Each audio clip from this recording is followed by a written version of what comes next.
Hello there. This week I'm being adventurous, and by that I don't mean learning how to turn the dishwasher on or how the washing machine works. Nope. To get to that, we start here, a pile of junk in some eyes, but to me I see a spaceship that's waiting to fly through the galaxy, blasting Rihanna's umbrella on the loudest setting. So let's start scratching that build.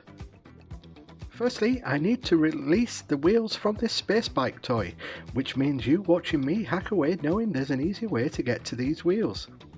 Now they're putting up a great fight, but brute force and ignorance always wins the day in the end.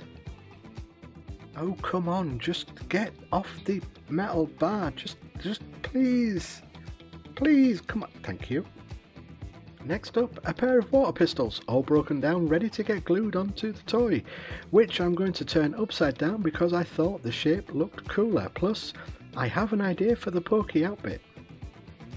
I just need to work out how these pistols will attach. Sometimes I just move things about until the plastic finds it home, or I get bored and I just stick it on anyway. Deciding on how the wings will fit, I dab a super glue and hope because I forgot to sand down the pistols. With the wings in place, it's time for the engine, which comes by way of a toy satellite which came with the space bike. But before the engine goes on, those holes there need fixing. So I know what I can use. I'll use the inside alloys, basically, from the wheels I took off the bike. Nope, not even my spudger is going to move these. Bring me my snipping tools. Having released the alloys from the wheels, they fit perfectly in the holes.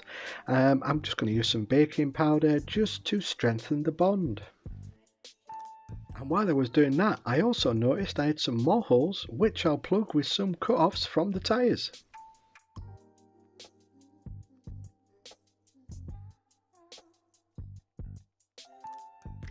You probably know these as cotton buds, Q-tips in the UK, or pokey ear things as I call them. You put them in your ear to get wax out, stop when you start meeting resistance inside the ear. But I'm using these as support rods for the engine. As I'd noticed, without them, the engine would flop down, and we don't want anything floppy. To cover the Q-tip, I'll use some beads, slide them on, cut the Q-tip down, and attach to the build.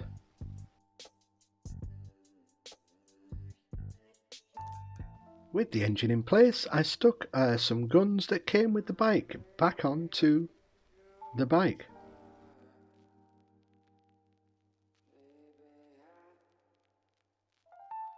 More water pistols. These are the brittle kind of plastic. I don't really like them, but I try and carefully saw away the handle and trigger part. Mission complete, and these two will go underneath the build as rocket engines. It's also a quick way to cover the holes after taking the handles off. More tiny bits of tyre are used to cover up annoying gaps on the build. Innards from two soap dispensers will become laser cannons and stuck to the front of the spaceship. This plastic piece is a bonnet from a toy car I chopped up and stuck to the top of the ship.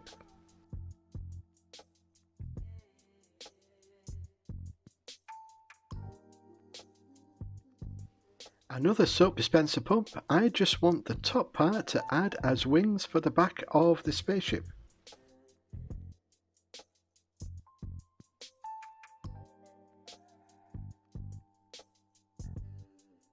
So those two soap dispenser bits go right there.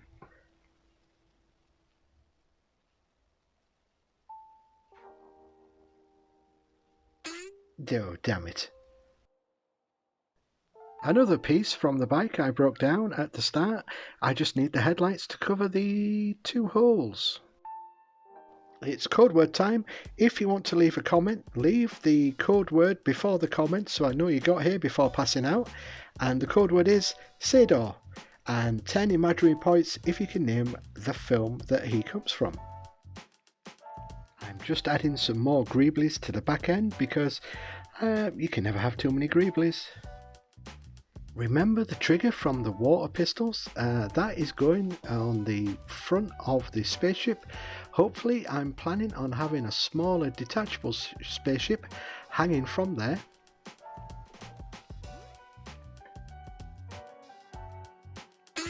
Damn it! These are the satellite wings from the toy that I put on as the engine. I'm going to cut these down and stick them on various parts of the spaceship. Just add in some more little greeblies. A toy boat is cut down because I need the back end. This white bit is a shield from a knockoff Gundam toy. I'll attach the boat bit and suddenly I have a spaceship.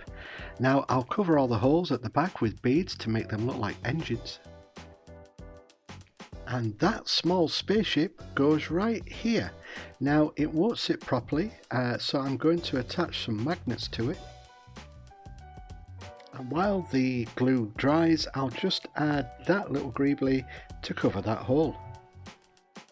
And then spot more areas where I can add a little bit more greeblies. I didn't film the bit with the magnets because they're so small, but here it is. The spaceship can come off and fly away into the galaxy, away from the main ship. Let's call it the reconnaissance craft. So let's get this thing primed up and ready for painting.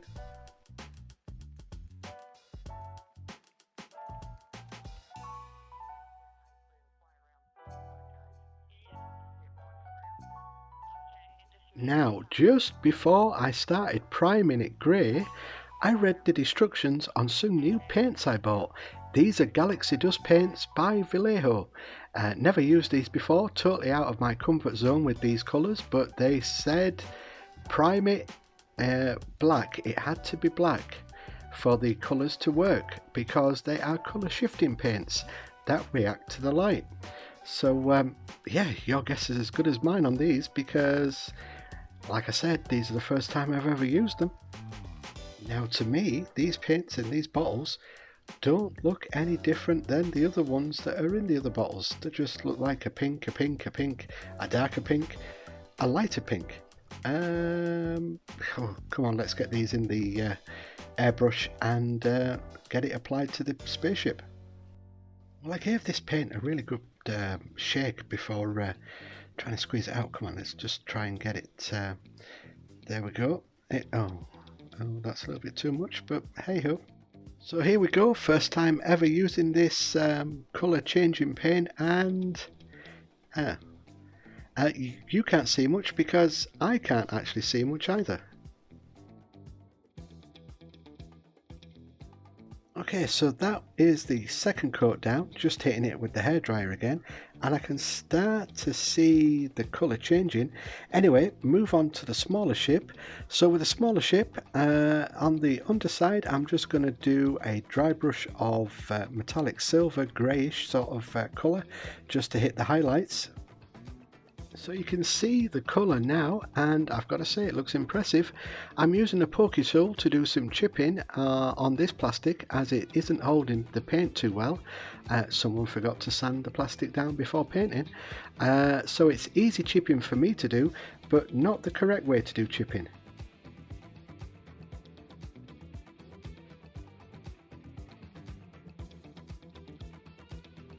That's the main ship with 3 coats of this colour shifting paint, and I've got to say it looks impressive. I'll just add a few detail bits. Next is the glamour shots, so all that's left for me to say is thanks for stopping by. I appreciate all the likes and comments and new subscribers. You're all helping get this channel noticed with the YouTube algorithm, so thank you so much, and until next time, keep scratching that build everybody. Thanks for watching.